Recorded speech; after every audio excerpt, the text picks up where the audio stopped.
ആദിവേടനായ സാക്ഷാൽ പരമേശ്വരന്റെ പാരമ്പര്യമുള്ള മഹാദേവന്റെ പാരമ്പര്യമുള്ള ഒരു വലിയ ഗോത്ര സമൂഹമാണ് വേടൻ എന്ന് പറയുന്നത്. വിമർശനാത്മകമായി വേടൻ പാടുന്ന പാട്ടിന്റെ സാഹിത്യത്തെ പരിശോധിച്ചാൽ അയാൾ ഒരിക്കലും ഇവിടുത്തെ ദളിത പിന്നോക്കക്കാരന്റെ വക്താവ് അല്ല എന്ന് ഞാൻ പറയും.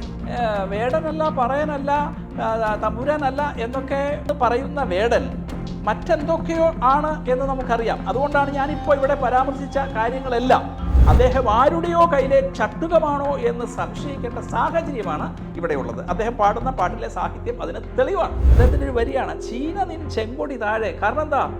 കത്തുന്ന ഖുറാന്റെ മണം വരുന്നു. ആരാണ് ഈ ഖുറാൻ കത്തിച്ചത്? കമ്മ്യൂണിസ്റ്റുകാർ. കമ്മ്യൂണിസ്റ്റുകാര് പഞ്ചപുച്ഛമടക്കി വേടനെ സപ്പോർട്ട് ചെയ്യാണ്. എന്തുകൊണ്ടാണ് ചൈനയിൽ ഖുറാൻ കത്തുന്നത്? ഒറ്റ രാത്രി കൊണ്ട് വേടൻ വിശുദ്ധനായി മാറി. വേടന്റെ പിന്നിൽ വൻ ശക്തികളുണ്ട്. ആ യാതൊരു സംശയവും വേണ്ട, അത് ജിഹാദികളാണ്. യോഗേന്ദ്രനാഥ മണ്ഡലിന്റെ പിന്നിൽ ആരാണോ ഉണ്ടായിരുന്നത് അതേ ശക്തികളാണ് വേടന്റെ പിന്നിലുള്ളത് എന്ന് ഞാൻ ബലമായി സംശയിക്കുന്നു. അതേസമയം കമ്മ്യൂണിസ്റ്റ് സർക്കാർ തന്നെ വേടനെ എന്തിനാണ് അറസ്റ്റ് ചെയ്തത്? വേടൻ കഞ്ചാവ് കേസിലെ പ്രതിയാണ്. അതേ കമ്മ്യൂണിസ്റ്റ് സർക്കാർ തന്നെ അയാളെ സ്റ്റേറ്റിന്റെ ഗസ്റ്റ് എന്നുള്ള നിലയിലാണ് പരിപാടി പങ്കെടുപ്പിക്കുന്നത്. കേരള സർക്കാരിന്റെ അംബാസഡർ ഇപ്പോൾ വേടൻ എന്ന് പറയുന്ന ഈ കലാകാരനാണ്. ഒന്ന്, വേടൻ എന്ന പേര് തന്നെ വ്യാജമാണ്. ലങ്കയിൽ ദാഹം മാറാത്ത പുലികൾ അലയുന്നു. ശ്രദ്ധിക്കേണ്ട വരികളാണ്. ഈ പുലികൾ ആരാണ്? LTT-കാരാണ്. ആ LTT-കാരെ ഇവിടെ സബ്ലിമൈസ് ചെയ്യുകയാണ്, മഹത്വവൽക്കരിക്കുകയാണ്. ഈ രാജ്യത്തിന്റെ പ്രധാനമന്ത്രിയെ ബോംബ് വെച്ചു കൊന്ന LTT-കാരാണ്.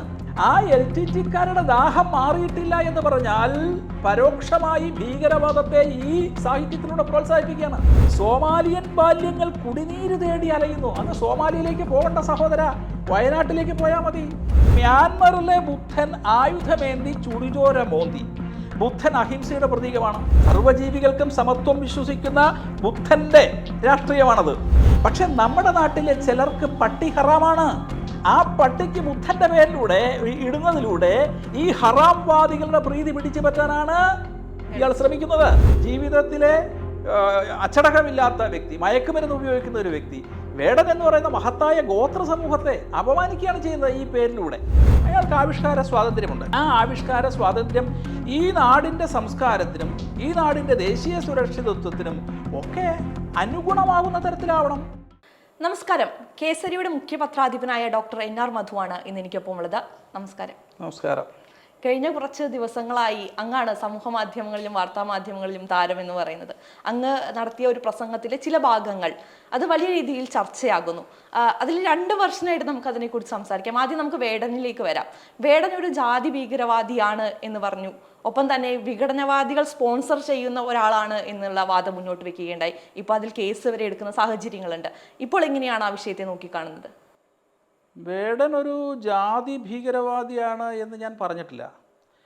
വേടൻ ജാതി ഭീകരവാദത്തെ പ്രോത്സാഹിപ്പിക്കുന്ന സാഹിത്യം പ്രചരിപ്പിക്കുന്നു എന്നാണ് പറഞ്ഞത്. ഇപ്പോൾ കേസെടുത്തിരിക്കുന്നു എന്ന് പറയുന്നത് ഞാൻ മനസ്സിലാക്കുന്നത് എന്തോ സാമൂഹ്യ കലാപം ഉണ്ടാക്കാൻ ശ്രമിച്ചോ എന്നൊക്കെ പറഞ്ഞിട്ടാണ്.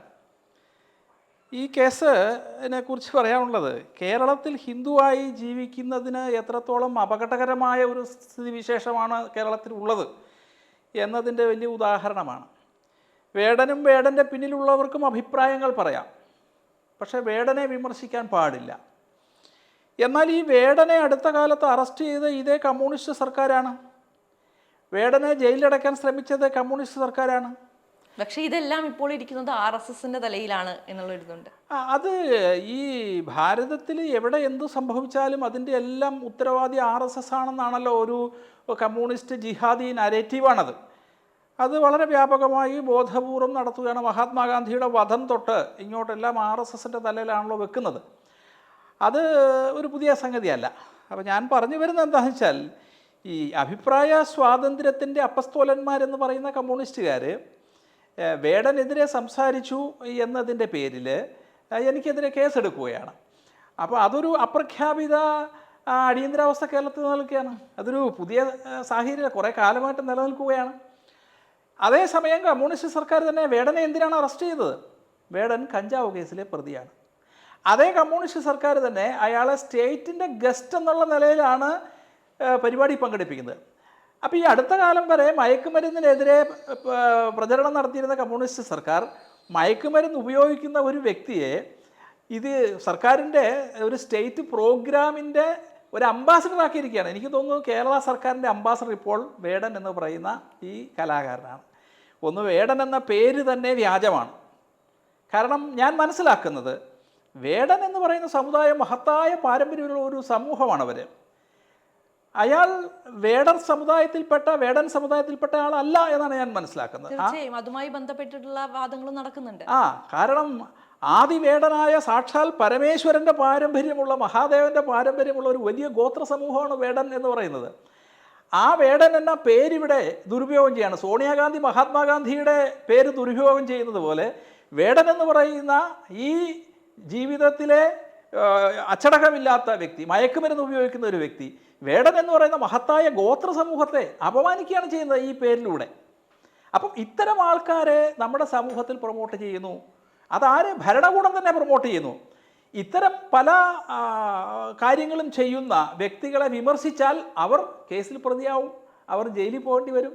അപ്പോൾ ഒരു അപ്രഖ്യാപിത അടിയന്തരാവസ്ഥ നമ്മുടെ ഈ കേരളത്തിൽ നിലനിൽക്കുകയാണ്. ഒരിനം ഭരണകൂട ഭീകരത സത്യം പറയുന്നവരുടെ മേലെ അടിച്ചേൽപ്പിക്കുകയാണ്. ഇപ്പം വേടൻ എന്ന് പറയുന്ന കലാകാരൻ, അയാൾക്ക് ആവിഷ്കാര സ്വാതന്ത്ര്യമുണ്ട്. പക്ഷേ ആ ആവിഷ്കാര സ്വാതന്ത്ര്യം ഈ നാടിൻ്റെ സംസ്കാരത്തിനും ഈ നാടിൻ്റെ ദേശീയ സുരക്ഷിതത്വത്തിനും ഒക്കെ അനുഗുണമാകുന്ന തരത്തിലാവണം. വേടൻ ആരുടെ പ്രതിനിധിയാണ്? ഇവിടെ എല്ലാവരും. ഇപ്പോൾ എൻ്റെ ഈ പ്രസംഗത്തിന് ശേഷം സോഷ്യൽ മീഡിയയിൽ നടക്കുന്ന ചർച്ചകൾ, ഞാൻ എപ്പോഴും ചർച്ചയിൽ വിശ്വസിക്കുന്ന ആളാണ്, സംവാദത്തിൽ വിശ്വസിക്കുന്ന ആളാണ്. ഒരിക്കലും ഞാൻ വിവാദത്തിൽ വിശ്വസിക്കുന്ന ആളല്ല. ഈ പ്രബുദ്ധ കേരളം ആരോഗ്യകരമായ ചർച്ചയ്ക്കോ സംവാദത്തിനോ അവസരമൊരുക്കുന്നില്ല, വിവാദങ്ങളിൽ അഭിരമിക്കുകയാണ്. അതിൻ്റെ കാരണം ഈ കേരളത്തെ ഗ്രസിച്ചിരിക്കുന്ന ജിഹാദി കമ്മ്യൂണിസ്റ്റ് ഒരു അച്യുതണ്ടാണ്. ഈ ജിഹാദി കമ്മ്യൂണിസ്റ്റ് അച്യുതണ്ടാണ് എല്ലാ ചർച്ചകളെയും അട്ടിമറിച്ചുകൊണ്ട് വിവാദങ്ങളിൽ അഭിരമിക്കുന്നത്. വിമർശനാത്മകമായി വേടൻ പാടുന്ന പാട്ടിൻ്റെ സാഹിത്യത്തെ പരിശോധിച്ചാൽ അയാൾ ഒരിക്കലും ഇവിടുത്തെ ദളിത പിന്നോക്കക്കാരൻ്റെ വക്താവ് അല്ല എന്ന് ഞാൻ പറയും. കാരണം വേടൻ്റെ സാഹിത്യം, വേടൻ പാടുന്ന പാട്ടുകളുടെ സാഹിത്യം പരിശോധിച്ചാൽ ലോകത്തുള്ള എല്ലാ രാജ്യങ്ങളിലെയും അടിച്ചമർത്തപ്പെട്ടവൻ എന്ന് വിശേഷിപ്പിക്കുന്നവരെ കുറിച്ച് വേടൻ പാടുന്നുണ്ട്. ഞാൻ 1-2 ഉദാഹരണം ഞാൻ നോട്ട് ചെയ്ത് വെച്ച് പറയാം. സിറിയ നിൻ മാറിലെ മുറിവ്, സിറിയയിലെ കലാപത്തെക്കുറിച്ചും അവിടുത്തെ പ്രശ്നങ്ങളെക്കുറിച്ചും വേടൻ വളരെ ബോധവാനാണ്. കൊറിയ നിൻ മീതെ കഴുകന്മാർ, ലങ്കയിൽ ദാഹം മാറാത്ത പുലികൾ അലയുന്നു, ലങ്കയിൽ ദാഹം മാറാത്ത പുലികൾ അലയുന്നു. ശ്രദ്ധിക്കേണ്ട വരികളാണ്. കാരണം വേടൻ എന്ന് പറയുന്ന ഈ കലാകാരൻ്റെ ഒറിജിൻ എന്ന് പറയുന്നത് ഒരു ലങ്കൻ വനിതയാണ്, ശ്രീലങ്കൻ വനിതയാണെന്ന് ഞാൻ മനസ്സിലാക്കുന്നത്. ഈ പുലികൾ ആരാണ്? LTT-കാരാണ്.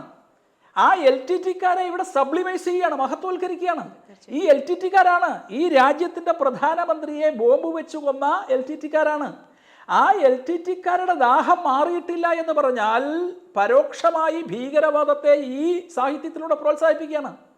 ആള് കൂടുന്നു എന്നുള്ളത് കൊണ്ട് ഈ ഭീകരവാദത്തെ പ്രോത്സാഹിപ്പിക്കുന്ന നമുക്കെങ്ങനെ അംഗീകരിക്കാൻ പറ്റും? ഇനിയുണ്ട്. സോമാലിയൻ ബാല്യങ്ങൾ കുടിനീര് തേടി അലയുന്നു. അങ്ങ് സോമാലിയയിലേക്ക് പോകേണ്ട സഹോദര, വയനാട്ടിലേക്ക് പോയാൽ മതി. അങ്ങ് സോമാലിയയിൽ പോകുന്നതിന് പകരം ദളിതൻ്റെയും പിന്നോക്കക്കാരൻ്റെയും ദുര്യോഗം അറിയണമെന്നുണ്ടെങ്കിൽ ഇവിടുത്തെ ഇടതുപക്ഷം കോളനികളിൽ കൊണ്ടുപോയി തളച്ചിട്ടിരിക്കുന്ന പാവപ്പെട്ട ഹരിജനങ്ങളുണ്ട്. അവർക്ക് കുടിനീരില്ലാതെ അവർ കഷ്ടപ്പെടുന്നുണ്ട്. എന്തേ ഈ കോളനിയിലെ കുടിനീരില്ലായ്മയെക്കുറിച്ച് പാടുന്നില്ല? ഇടുക്കിയിലെയും വട്ടവടയിലെയും അട്ടപ്പാടിയിലെയും ഒക്കെ പരശതം ദളിത പിന്നോക്ക ജനവിഭാഗങ്ങൾ കുടിനീരില്ലാതെ കഷ്ടപ്പെടുന്നുണ്ട്. അങ്ങ് സോമാലിയയ്ക്ക് പോകേണ്ട കാര്യമില്ല. അതുകൊണ്ടാണ് ഞാൻ പറഞ്ഞത്, ഈ വേടൻ എന്ന് പറയുന്ന കലാകാരൻ ഈ നാട്ടിലെ ദളിതൻ്റെ മുഖമല്ല, വക്താവല്ല എന്ന് പറയുന്നത്. ഇനി മ്യാൻമറിലെ ബുദ്ധൻ ആയുധമേന്തി ചുടിചോര മോന്തി, അയാളുടെ പാട്ടിലാണ്. മ്യാൻമറിലെ ബുദ്ധൻ ആയുധമേന്തി ചുടിചോര മോന്തി. ബുദ്ധൻ അഹിംസയുടെ പ്രതീകമാണ്. പട്ടിയുടെ പേരാണ് അത് ഞാൻ അതിലേക്ക് വരാം. ഈ ബുദ്ധൻ മ്യാൻമറിൽ ചുടിചോര മോന്തി എന്ന് പറയുമ്പോൾ എന്താണ് സംഭവം? റോഹിംഗ്യൻ ഭീകരവാദികൾ, ആ വാക്കേ ഉപയോഗിക്കാൻ പറ്റുള്ളൂ, റോഹിംഗ്യൻ മതമൗലികവാദികൾ പരമസാത്വികരായ മ്യാൻമറിലെ ബുദ്ധിസ്റ്റുകളെ ആക്രമിച്ചപ്പോൾ അവർ തിരിച്ചടിച്ചു.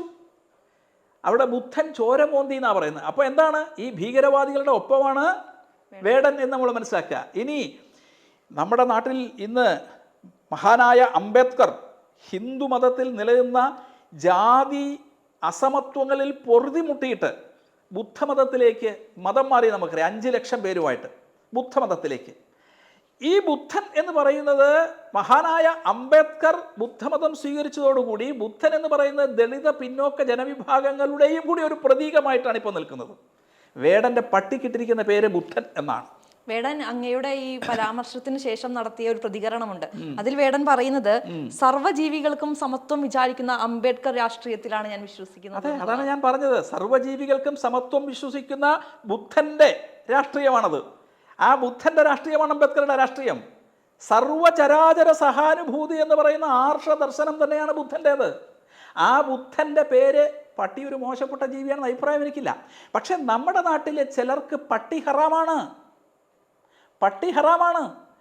ആ പട്ടിക്ക് ബുദ്ധൻ്റെ പേരിലൂടെ ഇടുന്നതിലൂടെ ഈ ഹറാംവാദികളുടെ പ്രീതി പിടിച്ചു പറ്റാനാണ് ഇയാൾ ശ്രമിക്കുന്നത്. ഇപ്പൊ അങ്ങ് ഒരുപാട് പാട്ടുകൾ വേടന്റെ കോട്ട് ചെയ്തിട്ട് പറഞ്ഞു. ഇപ്പൊ ഈ വിഷയവുമായി ബന്ധപ്പെട്ട് സമൂഹ മാധ്യമത്തിൽ വന്ന ഒരു പോസ്റ്റ് ഞാൻ വായിക്കാം. ജാതി ചിന്ത ഇല്ലാതാവണമെന്ന് കേസരി പത്രാധിപൻ NR മധു പറയുന്നു. ഞാൻ പാണനല്ല, പറയനല്ല, പുലയനല്ല, നീ തമ്പുരാനുമല്ല, ആണേൽ എനിക്കൊരു, അങ്ങനെയാണ് ഒരു പാട്ടിന്റെ വരികളാണ് വേടന്റേത്. ഈ ചിന്തയിൽ എവിടെയാണ് ജാതീയത പറയുന്നത്? ഇതൊന്നും ഇല്ല എന്നല്ലേ വേടൻ പറഞ്ഞു വെക്കുന്നത്. പക്ഷേ വേടൻ പറയുന്നത് ജാതി ഭീകരവാദമാണെന്ന് ഇങ്ങനെയാണ് കേസരിയുടെ പത്രാധിപന് പറയാൻ സാധിക്കുന്നത് എന്നുള്ളതാണ്. ഞാൻ വേടനല്ല, പറയനല്ല, തമ്പുരാനല്ല എന്നൊക്കെ പറയുന്ന അതേ വേടൻ ഞാൻ ശ്രദ്ധിച്ചിട്ടുണ്ട്. അദ്ദേഹം ഇടയ്ക്കിടയ്ക്ക് ഈ അയ്യങ്കാളിയെ ഈ പാട്ടുകളുടെ ഇടയിലേക്ക് കൊണ്ടുവരാറുണ്ട്. അയ്യങ്കാളിയെ കൊണ്ടുവരുന്നത് അയ്യങ്കാളി വില്ലുവണ്ടി യാത്ര നടത്തിയതിനെക്കുറിച്ചും ഒക്കെയുള്ള പരാമർശങ്ങൾ വരുന്നുണ്ട്. അപ്പം ഞാനിതൊന്നും അല്ല എന്ന് പറയുന്ന വേടൻ മറ്റെന്തൊക്കെയോ ആണ് എന്ന് നമുക്കറിയാം. അതുകൊണ്ടാണ് ഞാനിപ്പോൾ ഇവിടെ പരാമർശിച്ച കാര്യങ്ങളെല്ലാം. ഈ ദളിത പശ്ചാത്തലം ഉപയോഗിച്ചുകൊണ്ട് വേടൻ നടത്തുന്ന പരിശ്രമങ്ങൾ ഹിന്ദു സമൂഹത്തിൽ ഉണ്ടാവുന്ന ജാത്യതീതകമായ ഐക്യത്തെ അട്ടിമറിക്കാനാണ്. ഇതിനു മുമ്പേ വേടനെ പോലെയുള്ള ഒരു കഥാപാത്രമുണ്ട്. 1947 ദളിതരുടെ പ്രതിനിധി എന്ന് പറഞ്ഞുകൊണ്ട് യോഗേന്ദ്രനാഥ് മണ്ഡൽ എന്ന് പറയും. രാഷ്ട്രം വെട്ടിമുറിക്കുന്ന സമയത്ത് മുഹമ്മദ് അലി ജിന്നയുടെ ഒപ്പം നിന്നു ഈ യോഗേന്ദ്രനാഥ മണ്ഡൽ. എന്തിനാണ്? ഈ ഭാരതത്തിൽ ദളിതർക്ക് നീതി കിട്ടുന്നില്ല. അംബേദ്കറോട് പോലും വിയോജിച്ചുകൊണ്ട് അദ്ദേഹം പാകിസ്ഥാനിലേക്ക് പോയി. ജിന്നയുടെ മന്ത്രിസഭയിൽ അദ്ദേഹത്തിന് തൊഴിൽ മന്ത്രിയായിട്ട് പദവി കിട്ടി. പക്ഷേ പിന്നീട് അദ്ദേഹം കാണുന്നത്, അതായത് ഇവിടെ വളരെ ബോധപൂർവമായിട്ടൊരു മുസ്ലിം ദളിത് ഐക്യവാദം ഉയർത്തുന്നുണ്ട്. ഈ മുസ്ലിം ദളിത് ഐക്യവാദം എന്ന് പറയുന്നത് ഈ രാജ്യത്തെ ശിഥിലീകരിക്കാൻ വേണ്ടിയിട്ട് ഇവിടുത്തെ ബഹുഭൂരിപക്ഷം വരുന്ന പിന്നോക്ക വിഭാഗങ്ങളെ മുസ്ലിം വിഭാഗത്തിലേക്ക് ചേർക്കുക, അതിൻ്റെ ഒരു വക്താവ് കൂടിയാണ് ഈ വേടൻ എന്ന് ഞാൻ സംശയിക്കുന്നു. യോഗേന്ദ്രനാഥ മണ്ഡലിൻ്റെ അവസാനം എന്തായിരുന്നു എന്ന് ചോദിച്ചാൽ, അദ്ദേഹത്തിൻ്റെ അനുയായികളെ മുഴുവൻ ജിന്നയുടെ പാകിസ്ഥാൻ നിർബന്ധിതമായി മതപരിവർത്തനം ചെയ്യുന്നത് കണ്ടിട്ട് ഒന്നും ചെയ്യാൻ കഴിയാതെ അദ്ദേഹം അവിടുന്ന് പലായനം ചെയ്ത് അവസാനം അംബേദ്കറുടെ കൂടെ വന്ന് ഇവിടെ ഈ രാജ്യത്ത് കിടന്നാണ് അദ്ദേഹം, ബംഗാളിൽ വന്നിട്ടാണ് അദ്ദേഹം മരിച്ചത്. ഇതേപോലെയുള്ള വ്യക്തികളെ, യോഗേന്ദ്രനാഥ മണ്ഡലിനെ പോലെയുള്ള വ്യക്തികളെ എല്ലാ കാലത്തും ജിഹാദി രാഷ്ട്രവിരുദ്ധ ശക്തികൾ കൂട്ടുപിടിച്ചിട്ടുണ്ട്. അതുകൊണ്ട് ഇവിടുത്തെ ദളിത പിന്നോക്ക ജനവിഭാഗങ്ങളുടെ വക്താവാണ് താൻ എന്ന് സ്ഥാപിച്ചുകൊണ്ട് സത്യത്തിൽ അദ്ദേഹം നടത്തുന്ന പ്രവർത്തനം, അദ്ദേഹത്തിൻ്റെ പാട്ടുകളിലെ ഓരോ വരിയെടുത്ത് വിശകലനം ചെയ്താൽ ഇത് നമുക്ക് മനസ്സിലാക്കാൻ സാധിക്കും. അത് ഇപ്പോൾ എന്താ പറയുക, ഒരു കേസിൽ സാക്ഷി ഉണ്ടോ എന്ന് കോടതി ചോദിച്ചാൽ ചില സമയത്ത് സാക്ഷി ഉണ്ടാവില്ല. പക്ഷേ ആ കേസിൽ കോടതി പ്രതിയെ ശിക്ഷിക്കുന്ന സാഹചര്യ തെളിവ് വെച്ചിട്ടാണ്.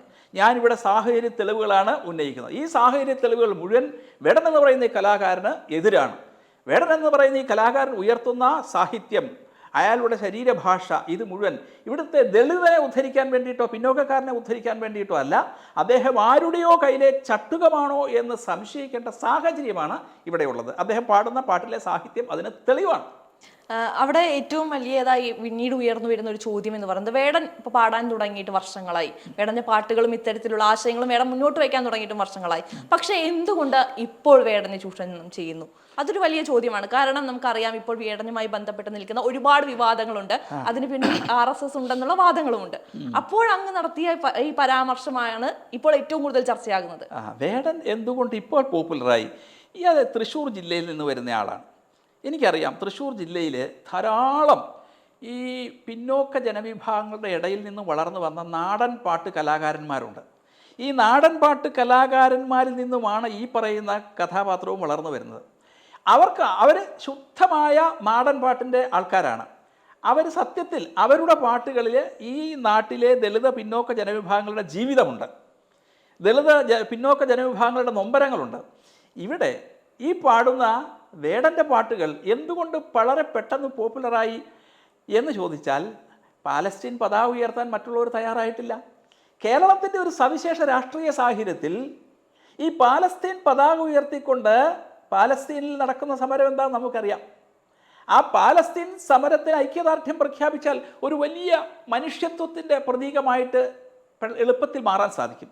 സത്യത്തിൽ അങ്ങനെയല്ല എന്നുള്ളത് നമുക്കറിയാം. അപ്പോൾ പാലസ്തീൻ പതാകയേന്തി തൻ്റെ പാട്ടുവേദികളിൽ ആട്ടം നടത്തുന്ന വേടൻ ഈ കാശ്മീരിലെ പണ്ഡിറ്റുകൾ, പാലസ്തീനിൽ നാട്ടിയോടിക്കപ്പെട്ടവരെക്കുറിച്ച് വലിയ വേവലാതി ഉണ്ട്. 90 മുതൽ ജമ്മു കാശ്മീരിൽ നാട്ടിയോടിക്കപ്പെട്ട പണ്ഡിറ്റുകളെ ഇതുവരെ കണ്ടിട്ടില്ല. വേണ്ട, അത്ര അങ്ങോട്ട് പോകണ്ട. ഈ അടുത്ത കാലത്ത് നമ്മുടെ ബംഗ്ലാദേശിൽ നിന്നും ഓടിക്കപ്പെട്ട തകർക്കപ്പെട്ട ക്ഷേത്രങ്ങൾ, അതൊന്നും നമ്മുടെ വേടൻ കണ്ടിട്ടില്ല. ചീന നിൻ ചെങ്കൊടി താഴെ, അദ്ദേഹത്തിൻ്റെ ഒരു വരിയാണ്, ചീന നിൻ ചെങ്കൊടി താഴെ. കാരണം എന്താ? കത്തുന്ന ഖുറാൻ്റെ മണം വരുന്നു. ആരാണ് ഈ ഖുറാൻ കത്തിച്ചത്? കമ്മ്യൂണിസ്റ്റുകാർ. ഇന്ന് കമ്മ്യൂണിസ്റ്റുകാരാണല്ലോ വേടൻ്റെ പ്രായോജകർ. അപ്പം ഈ ചൈനയിൽ ഖുറാൻ കത്തിച്ചതാരാ? കമ്മ്യൂണിസ്റ്റുകാർ പഞ്ചപുച്ഛമടക്കി വേടനെ സപ്പോർട്ട് ചെയ്യാണ്.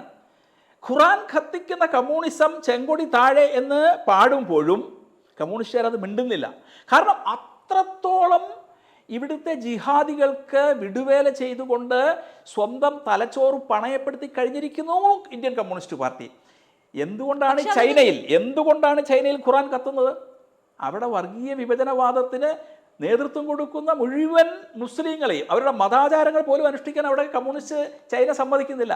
ഇവിടെ ഇത്രയൊക്കെ ഭീകരവാദം ഉണ്ടായിട്ട് പോലും ഇവിടെ ഏതെങ്കിലും ഒരു മുസ്ലിമിന് ആരാധനാ സ്വാതന്ത്ര്യം നിഷേധിക്കുന്നില്ല. ഈ രാജ്യത്തിൻ്റെ ഖജനാവിലെ പൈസ കൊണ്ട് തന്നെയാണ് അവർ മെക്കയിലേക്ക് യാത്ര നടത്തുന്നത്. ലോകത്തിലെ ഏറ്റവും കൂടുതൽ മുസ്ലിം, പാകിസ്ഥാനിലേക്കാൾ 22 കോടി മുസ്ലിങ്ങൾ ഈ ഭാരതത്തിലുണ്ട്. അപ്പോൾ ഇവിടെ മുസ്ലിങ്ങൾ ജനാധിപത്യത്തിൻ്റെ എല്ലാ സ്വാതന്ത്ര്യവും അനുഭവിച്ചുകൊണ്ട് ജീവിക്കുമ്പോൾ ചീന നിൻ ചെങ്കൊടി താഴെ, ഖുറാൻ കത്തുന്ന മണം വരുന്നു എന്ന് പറയുന്നത് സത്യത്തിൽ കമ്മ്യൂണിസ്റ്റ് പാർട്ടിയുടെ മുഖത്തുള്ള അടിയാണ്. ആ അടി അവർ വളരെ വിനയപൂർവ്വം സഹിക്കുകയാണ്. പക്ഷെ അത് ഒരു നിലനിൽപ്പിന്റെ രാഷ്ട്രീയമാണ്. കാരണം വേടനെ അനുകൂലിക്കുന്നവർ കൂടുതലാണെന്നും വേടനെ ഒരു ട്രെൻഡ് സെറ്റർ ആണ് എന്നുള്ള ബോധം കമ്മ്യൂണിസ്റ്റ് പാർട്ടിക്കുള്ളത് കൊണ്ടല്ലേ അത്? അങ്ങനെയല്ല. ഈ വോട്ട് രാഷ്ട്രീയത്തിൽ ആൾക്കൂട്ട അല്ലെങ്കിൽ ക്രൗഡ് പുള്ളറെ സ്വീകരിക്കാൻ ഒരു ശ്രമം ഉണ്ടാകുക എന്നുള്ളത് സ്വാഭാവികമാണ്. അത് സ്വാഭാവികമാണ്. പക്ഷേ ഇതറിയാതെ അല്ലല്ലോ കമ്മ്യൂണിസ്റ്റ് പാർട്ടിയുടെ സർക്കാർ വേടനെ അറസ്റ്റ് ചെയ്തത്. വേടനെ അറസ്റ്റ് ചെയ്ത കമ്മ്യൂണിസ്റ്റ് പാർട്ടിയുടെ സർക്കാരാണ്. ഇതിനിടയിൽ എന്തോ ഒരു ഒത്തുതീർപ്പുണ്ടായിട്ടുണ്ട്. ഒറ്റ രാത്രി കൊണ്ട് വേടൻ വിശുദ്ധനായി മാറി. കഞ്ചാവ് കേസിൽ പ്രതിയായ, അതുവരെ സിനിമ ലൊക്കേഷനിലൊക്കെ പോയി ആൾക്കാരെ അറസ്റ്റ് ചെയ്തിരുന്ന, സിനിമാ നടന്മാരെ വരെ അറസ്റ്റ് ചെയ്തിരുന്ന കമ്മ്യൂണിസ്റ്റ് സർക്കാർ വേടനുമായി എവിടെയാണ് കോംപ്രമൈസ് ചെയ്തത്? അവിടെയാണ് ഞാൻ പറയുന്നത് സാഹചര്യ തെളിവുകൾ മുഴുവൻ വേടന് എതിരാണ്. വേടന്റെ പിന്നിൽ വൻ ശക്തികളുണ്ട്. ആരായിരിക്കും? ആ യാതൊരു സംശയവും വേണ്ട, അത് ജിഹാദികളാണ്. യോഗേന്ദ്രനാഥ മണ്ഡലിന്റെ പിന്നിൽ ആരാണോ ഉണ്ടായിരുന്നത് അതേ ശക്തികളാണ് വേടന്റെ പിന്നിലുള്ളത് എന്ന് ഞാൻ ബലമായി സംശയിക്കുന്നു. എത്ര കേസ് വന്നാലും ഇതാണ് ഞാൻ പറഞ്ഞല്ലോ, സാഹചര്യ തെളിവുകൾ. ഇനിയിപ്പോ ഞാൻ ഇനിയും പറയാം, പാട്ടുകളിൽ ഓരോന്നും പറയാം. ഞാൻ പറഞ്ഞല്ലോ, പാലസ്തീനിലെ പലായനം, പണ്ഡിറ്റുകളുടെ പലായനം കണ്ടില്ല. ഇനി ആസിഫയുടെ അരയുടയ്ക്കുവാൻ ഭഗവാൻ കാവലിരിക്കുന്നു. വേണമെങ്കിൽ കേസെടുക്കാമല്ലോ. ഒരു വർഗീയ പരാമർശമാണ്. ഞാൻ ചോദിക്കട്ടെ, കേരളത്തിൽ എത്ര മദ്രസകളിൽ ഇതുപോലെ ആമിനയുടെ അര ഉടയ്ക്കപ്പെടുന്നുണ്ട് പ്രതിദിനം? ശരിയാണ്, ഒരുപാട് കേസുകൾ നമ്മൾ എന്നാൽ ആ അരയുടയ്ക്കുന്നതിന് കാവലിരിക്കുന്നത് അള്ളാഹു ആണെന്നോ മുഹമ്മദ് ആണെന്നോ എന്തേ വേടം പാടാത്തത്? പറയാൻ പേടിയായിരിക്കാം. എനിക്കാ പേടിയില്ല. പറഞ്ഞാൽ എന്ത് സംഭവിക്കുന്ന വേടനറിയാം. ആ ജോസഫ് മാഷിന്റെ അനുഭവം ഉണ്ടാവും. കാരണം അവിടെ മുഹമ്മദ് എന്നൊരു വാക്ക് ചോദ്യത്തിൽ എഴുതിയതിൻ്റെ പേരിലാണ് ജോസഫ് മാഷിന്റെ കൈവെട്ടിയത്. വേടൻ്റെ എന്തൊക്കെ വെട്ടുമെന്ന് ഒന്നും പറയാൻ പറ്റത്തില്ല. അത് വേടൻ നന്നായിട്ട് അറിയാം. ഇവിടെ ഈ സംവാദങ്ങളും തർക്കവിതർക്കങ്ങളും നടക്കുമ്പോൾ സോഷ്യൽ മീഡിയയിൽ വന്നിട്ട് കാട്ടിക്കുന്ന ഒരു വിഭാഗം ആൾക്കാരുണ്ടല്ലോ, അവർ തന്നെയാണ് ഈ രാജ്യം യുദ്ധമുഖത്ത് നിന്നപ്പോൾ നിങ്ങൾക്കറിയാം ഒരു പ്രത്യേക മതവിഭാഗത്തിൽപ്പെട്ടവർ സോഷ്യൽ മീഡിയയിൽ ഇമോജികൾ ഇട്ടത് ഏത് ഇമോജിയാണ്? ഇത് പറഞ്ഞാൽ വർഗീയതയാണ്. ഒരു പ്രത്യേക മതവിഭാഗം ഏത് ഇമോജിയാണ് ഇട്ടത് ഈ രാജ്യം യുദ്ധത്തിൽ നിന്നപ്പോൾ? ഇത് പറഞ്ഞാൽ വർഗീയതയാണ്. ആ ഇമോജി ഇട്ടവർക്ക് പിന്തുണ തന്നത് ഏത് രാഷ്ട്രീയ പാർട്ടിയാണ്? ഇന്ത്യൻ കമ്മ്യൂണിസ്റ്റ് പാർട്ടിയാണ്. തീർച്ചയായിട്ടും. പക്ഷേ ഇത്തരത്തിൽ നമ്മളൊരു പരാമർശം മുന്നോട്ട് വെക്കുമ്പോൾ തീർച്ചയായും നമ്മൾ നിൽക്കുന്ന സംഘടന അതുകൊണ്ടാണ് നമ്മൾ ഇത്തരത്തിലുള്ള വിവാദങ്ങൾ അല്ലെങ്കിൽ ഇത്തരത്തിലുള്ള പരാമർശങ്ങൾ മുന്നോട്ട് വെക്കുന്നത് എന്നാണ് ആളുകൾ അതിനെ സ്വീകരിക്കുന്ന വിധം എന്ന് പറയുന്നത്. അവിടെ ഇപ്പോൾ അങ്ങയുടെ വ്യക്തിപരമായ താല്പര്യം അല്ലെങ്കിൽ ഇപ്പോൾ RSSന്റെ നിലപാട് എന്ന രീതിയിലാണ് ഇതിനെ ആളുകൾ അതിനെ ശ്രദ്ധിക്കുന്നത്, അല്ലാതെ അങ്ങയുടെ അഭിപ്രായ സ്വാതന്ത്ര്യത്തെയോ ആവിഷ്കാര സ്വാതന്ത്ര്യത്തെയോ അവിടെ കാണുന്നില്ല എന്നുള്ളൊരു തോന്നലുണ്ടോ? ഞാൻ RSSന്റെ പ്രചാരകൻ എന്നുള്ള നിലയിലല്ല അവിടെ ഒരു സാംസ്കാരിക സമ്മേളനത്തിൽ പങ്കെടുത്തത്. ഞാൻ RSSന്റെ പ്രചാരകനാണ്, RSSന്റെ സാഹിത്യങ്ങളിൽ വിശ്വസിക്കുന്ന ആളാണ്, കേസരിയുടെ പത്രാധിപരാണ്, ഇതൊക്കെ സമ്മതിക്കുന്നു. ഞാൻ അവിടെ ആ ക്ഷേത്രത്തിൽ കൊല്ലത്ത് ഒരു പുത്തൂര് ഒരു ക്ഷേത്രത്തിൻ്റെ പുനഃപ്രതിഷ്ഠയോടനുബന്ധിച്ച് നടന്നൊരു സാംസ്കാരിക സമ്മേളനത്തിൻ്റെ സമാപന പരിപാടിയാണ് സംസാരിക്കുന്നത്. ആ പ്രസംഗം മുഴുവൻ ഇപ്പോൾ യൂട്യൂബിലും സോഷ്യൽ മീഡിയയിലും കിട്ടാനുണ്ട്. ആ പ്രസംഗം മുഴുവൻ കേൾക്കുമ്പോൾ ആഹാരത്തെക്കുറിച്ച് പറഞ്ഞാണെങ്കിലും വേടനെക്കുറിച്ച് പറഞ്ഞാണെങ്കിലും എല്ലാം അതിൻ്റെ സന്ദർഭം എന്താണ്, ആ സന്ദർഭത്തിൽ നിന്ന് അത് മാത്രം അടർത്തി മാറ്റിയിട്ട് വ്യാഖ്യാനങ്ങൾ ചമയ്ക്കുകയാണ്. ഇൻക്ലൂഡിങ് കേരളത്തിലെ ചില ദൃശ്യ മാധ്യമങ്ങളടക്കം. എൻ്റെ ബൈറ്റ് എടുത്തിട്ട് ആ ബൈറ്റിനെ വളച്ചൊടിച്ച മാധ്യമങ്ങൾ വരെ ഉണ്ട്. മനസ്സിലായില്ലേ? ശരിയാണ്. ഇനി മറ്റൊരു പോസ്റ്റ് വായിക്കാം. ചാതുർവർണ്ണയത്തെ പ്രത്യയശാസ്ത്രമായി കൊണ്ട് നടക്കുന്ന RSS മുന്നോട്ട് വെക്കുന്ന ആശയമാണോ ജാതി ഭീകരവാദം, അതോ ജാതീയമായി അഡ്രസ്സ് ചെയ്ത് പുതുതലമുറയെ അടക്കം ജാതിക്കെതിരായി ചിന്തിപ്പിക്കുന്ന വേടൻ മുന്നോട്ട് വയ്ക്കുന്ന സാമൂഹ്യ നീതിയുടെ രാഷ്ട്രീയമാണോ ജാതി ഭീകരവാദം എന്ന് ചോദിക്കുന്നുണ്ട്. വേടൻ മുന്നോട്ട് വയ്ക്കുന്ന ജാത്യതീതമായ ഒരു വാദമാണെങ്കിൽ ഞാനിപ്പോൾ ഉന്നയിച്ച ഈ സംഗതികൾ എവിടെയാണ് ദളിതൻ്റെയും പിന്നോക്കക്കാരൻ്റെയും ബുദ്ധിമുട്ടുകൾ പറയുന്നത്? ആഗോളതലത്തിലെ കാര്യങ്ങൾ പറയുന്നുണ്ട്. ബർമ്മയിലെ ബുദ്ധൻ ചോര കുടിക്കുന്നതിനെക്കുറിച്ച് പറയുന്നുണ്ട്. ഇതെല്ലാം പറയുന്നുണ്ട്. അവിടെയാണ് ഞാൻ പറയുന്നത്, ഈ സാഹചര്യങ്ങളുടെ തെളിവ് വെച്ച് വേടൻ്റെ പിന്നിൽ ആരോ ഉണ്ട് എന്ന് ഞാൻ വീണ്ടും സംശയിക്കുകയാണ്. ചാതുർവർണ്ണയത്തെക്കുറിച്ച് പറയുമ്പോൾ ഈ രാഷ്ട്രീയ സ്വയം സേവക സംഘത്തിൻ്റെ തൃതീയ സർസംഘചാലക് വളരെ സ്പഷ്ടമായി പറഞ്ഞ ഒരു കാര്യമുണ്ട്. അത് ഈ എന്താ പറയുക, ജാതി ഭേദത്തിനെതിരെയുള്ള നിലപാടുകൾ, ഈ അസ്പൃശ്യതയെപ്പോലെ പാപമായിട്ടുള്ള ഒരു കാര്യം വേറെയില്ല എന്ന് അദ്ദേഹം പറഞ്ഞിട്ടുണ്ട്. സംഘത്തിൻ്റെ നിരവധി പ്രമേയങ്ങൾ പരിശോധിച്ചാൽ ജാതിക്കെതിരെയുള്ള സംഘത്തിൻ്റെ നിലപാടുകൾ മനസ്സിലാക്കാൻ സാധിക്കും. അതുകൊണ്ടാണ് മഹാത്മാഗാന്ധി പോലും ദില്ലിയിലെ RSSന്റെ ക്യാമ്പിൽ വന്നിട്ട് ചോദിച്ചത്, ഇതിൽ എത്ര ഹരിജനങ്ങളുണ്ടോ എന്ന് ചോദിച്ചിട്ട് ആരും കൈപൊക്കിയില്ല. ഹരിജനങ്ങൾ ഇല്ലാത്തതുകൊണ്ടല്ല, RSSന്റെ ശാഖയിൽ ജാതി ഇല്ലാത്തത് കൊണ്ടാണ്. ഇപ്പൊ അങ്ങ് അതേ പ്രസംഗത്തിൽ പറഞ്ഞ ഒരു വരിയുണ്ട്, സനാതനധർമ്മത്തിൽ ഒരു ജാതിയും താഴ്ന്നതായിരുന്നില്ല എന്ന് പറഞ്ഞൊരു പോയിന്റ്. എനിക്ക് തോന്നുന്നു അധികം മാധ്യമങ്ങൾ ചർച്ച ചെയ്യാതെ പോയ ഒരു വരിയാണത്. അതിൽ അങ്ങ് പറയുന്നു സനാതനധർമ്മത്തിൽ ജാതീയ വേർതിരിവുകൾ ഇല്ല. പക്ഷേ സനാതനധർമ്മം എന്ന് കേൾക്കുമ്പോൾ ഇന്ന് പലരുടെയും മനസ്സിലേക്ക് ആദ്യം ഓടി വരുന്നത് ഇപ്പോൾ ഞാൻ നേരത്തെ പറഞ്ഞ ചാതുർവർണ്ണയങ്ങളാണ്, അതല്ലെങ്കിൽ ഒരു ബ്രാഹ്മണിക്കൽ ഐഡിയോളജികളാണ് ഉള്ളിലേക്ക് വരുന്നത്. കാരണം തിരിച്ച് വീണ്ടും പണ്ട് ഓച്ചാനിച്ച് നിന്നിരുന്ന ഒരു അവസ്ഥയിലേക്ക് ചില ജാതിയിൽപ്പെട്ടവർ കടന്നു പോകേണ്ടി വരും എന്നുള്ള പേടിയാണ് സനാതനധർമ്മത്തെ കുറിച്ചുള്ളത്. ശരിക്കും സനാതനധർമ്മത്തിൽ ജാതീയതയുണ്ടോ?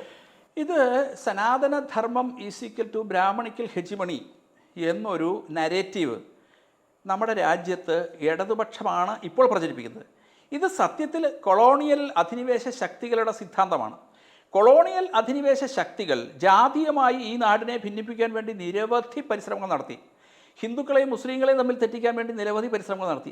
ആ പരിശ്രമങ്ങളൊക്കെ ഇപ്പോൾ പിന്തുടരുന്ന കമ്മ്യൂണിസ്റ്റ് പാർട്ടിയാണെന്ന് മനസ്സിലായില്ലേ? കൊളോണിയൽ അധിനിവേശ ശക്തികളെ നമ്മൾ 47 കെട്ടിച്ചു. തുടർന്ന് ഈ പരിപാടി ഇപ്പം നടത്തിക്കൊണ്ടിരിക്കുന്ന കമ്മ്യൂണിസ്റ്റുകാരാണ്. ഇവിടെ ജാതി തപ്പുന്നത് ആരാ? മനുസ്മൃതി. ഇപ്പോഴും മനുസ്മൃതിയെക്കുറിച്ച് നിരന്തരം സംസാരിച്ചുകൊണ്ടിരിക്കുന്ന കമ്മ്യൂണിസ്റ്റുകാരാണ്. RSS മനുസ്മൃതിയെക്കുറിച്ച് സംസാരിക്കുന്നില്ല. ഈ രാജ്യത്തിനൊരു സ്മൃതിയുണ്ട്, അത് അംബേദ്കർ സ്മൃതിയാണെന്നാണ് RSSന്റെ പക്ഷം.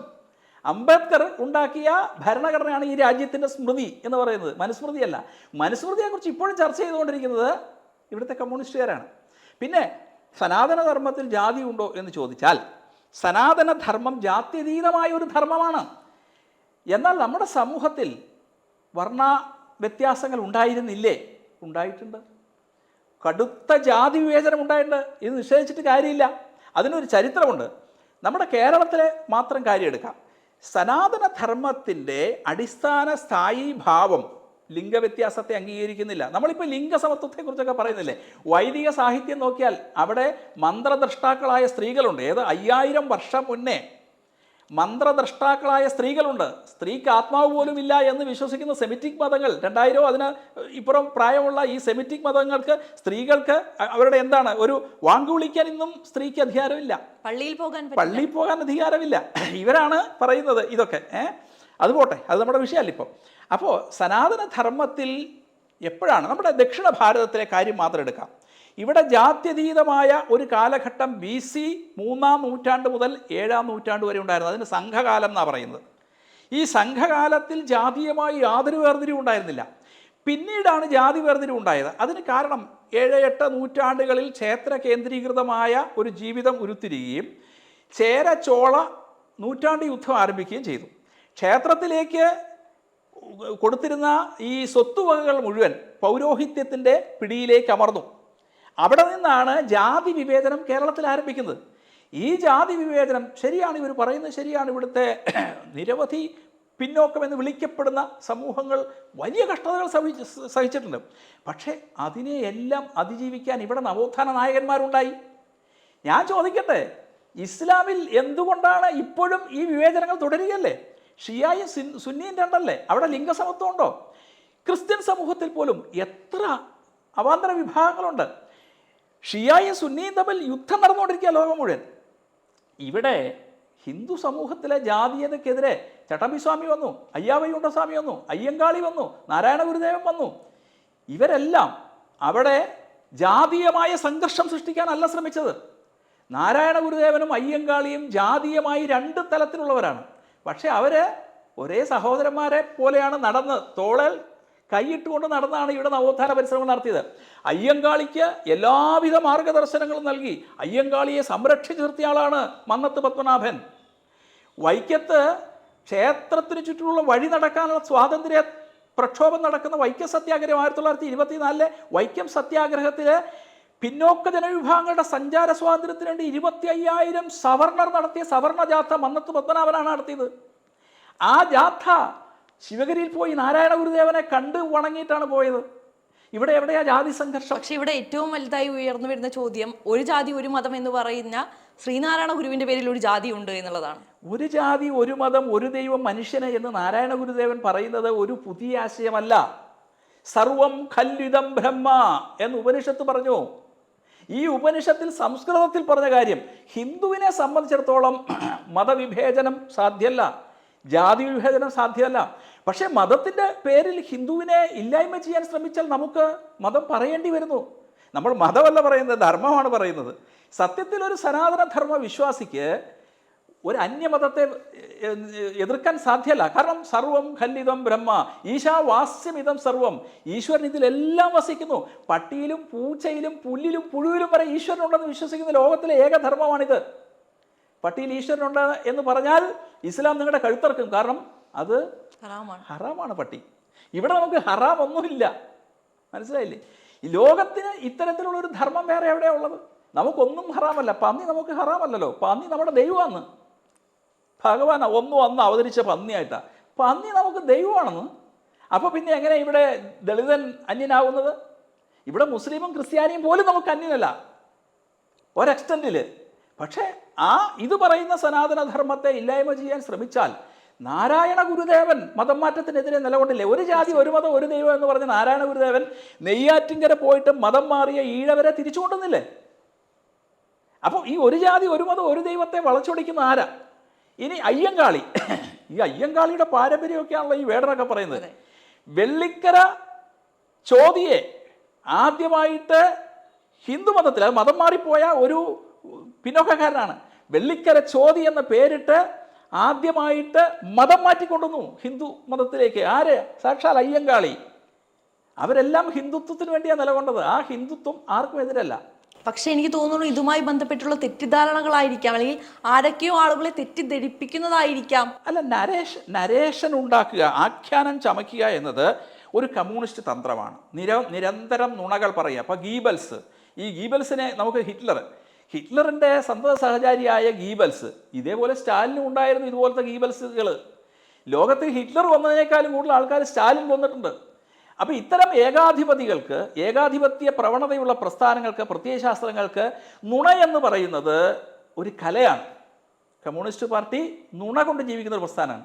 അൽ തക്കിയ എന്ന് ഇസ്ലാം ഇതിന് പറയും. സെമിറ്റിക് മതങ്ങളെ സംബന്ധിച്ചും ഈ നുണ വിശുദ്ധ നുണകളാണ്. അൽ തക്കിയ എന്നാ പറയാ. നുണ പറയാം. എന്തിനാ? തൻ്റെ മതം പ്രചരിപ്പിക്കാൻ വേണ്ടി നുണ പറയാം. അൽ തക്കിയ എന്നാണ് ഇസ്ലാം ഇതിന് പറയുന്നത്. നമ്മളെ ഇവിടെ നമ്മൾ സത്യമത ധർമ്മം ചര എന്ന് നമ്മൾ പറയുമ്പോൾ ഇവിടെ അൽ തക്കിയ ഉണ്ട്. അപ്പം ഇത് നമ്മൾ ഈ വസ്തുതകൾ നമ്മുടെ കേരളത്തിൽ ഇപ്പോൾ ഈ പറയുന്ന ആഖ്യാനങ്ങൾ പടച്ചുവിടുന്ന ഒരു ഫാക്ടറിയാണ് കേരളം. ഭാരതത്തിലേക്ക് മൊത്തത്തിൽ വേണ്ട ആഖ്യാനങ്ങൾ ഇവിടെയാണ് ശ്രമിക്കുന്നത്. ഒരു കാലത്തെ ജമ്മു കാശ്മീരിൻ്റെ അവസ്ഥയിലേക്ക് കേരളം പോയിക്കൊണ്ടിരിക്കുകയാണ്. അതുകൊണ്ടാണ് ഞാൻ പറഞ്ഞത് യോഗേന്ദ്രനാഥ മണ്ഡൽ എങ്ങനെയാണോ 47 ഇവിടുത്തെ ദളിത പിന്നോക്ക ജനവിഭാഗങ്ങളെ വഴിതെറ്റിക്കാൻ നോക്കിയത്, അതേപോലെയുള്ള ഒരു വഴിതെറ്റിക്കൽ ശ്രമത്തിൻ്റെ ഭാഗമായി വളർത്തിയെടുക്കുന്ന ഒരു പുതിയ വിഗ്രഹമാണ് ഈ വേടൻ എന്ന് പറയുന്നത്.